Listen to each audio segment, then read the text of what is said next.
What if everything you thought about personal growth is holding you and your team back? Most people chase goals, routines, and productivity hacks. But real growth isn't about doing more. It's about unlocking what's already inside of you.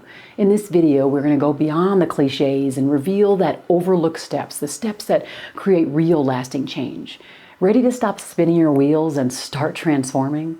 Let's dive in. Okay, so I want to talk to you about 3 things that I think will help you stop spinning your wheels. The first one is that we want to choose progress over perfection. Oftentimes what happens is that we get stuck in this paralysis because we think everything has to be perfect. But perfection is the enemy of growth. And if you're wanting to grow personally, you're going to realize that you are on a journey. There is never a destination. And when you're okay with being on a journey in perpetuity, then you can loosen up a bit and start to celebrate the milestones, the little things that are along the way. I have to tell you, this has been a hard thing for me throughout my life. I had always focused forward and not paused long enough to understand what I had accomplished along the way. And I don't know if it's because I have 4 kids now and I see all of their little improvements. And now I realize that it is the journey, that it is the small milestones. I'm seeing the changes in the humans that were inside of me. And I realize, hey, wait a second, what about your own accomplishments? And so I decided that I was going to be looking at progress in a whole other way, and that being imperfectly perfect is actually the way to go, because that means I'm an act in progress, I'm a work in progress, and that is a very good thing. It means I am very human. I'm not AI, I'm not a robot. The other thing I want you to focus on is to learn from your setbacks. Often what happens, kind of along the lines of the first one, is we kind of get derailed because we think we have a vision for ourselves. And then there's something that happens that shakes us, that throws us off course. And that setback then stops us from moving forward. And what I want you to be thinking about is something I remember having to do. I was laid off from a job some years ago. And in the midst of it, I was a little bit stuck and I was worried and I had all these feelings and these emotions that were going on. And then I realized that I learned a lot there. I met a great friend there. I had so much growth there.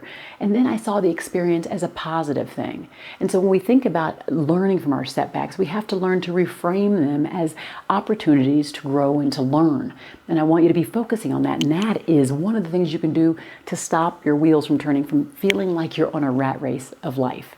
The other thing that you want to do is to lean into self-care. Think of self-care as a thing that fortifies you. I like to think of it like armor, that if we fortify ourselves by doing the things that fill us up, like drinking water, doing exercise, walking, being with our kids, petting our dogs, all the things that we can do that we feel like emotionally, physically, financially, it's getting us to a healthy place.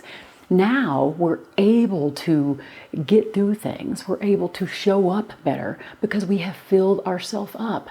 That whole metaphor that you hear of not giving from an empty cup is so powerful, and it really does work in practice. So lean into that self-care, because that is going to fortify you. That is going to prepare you for what is next.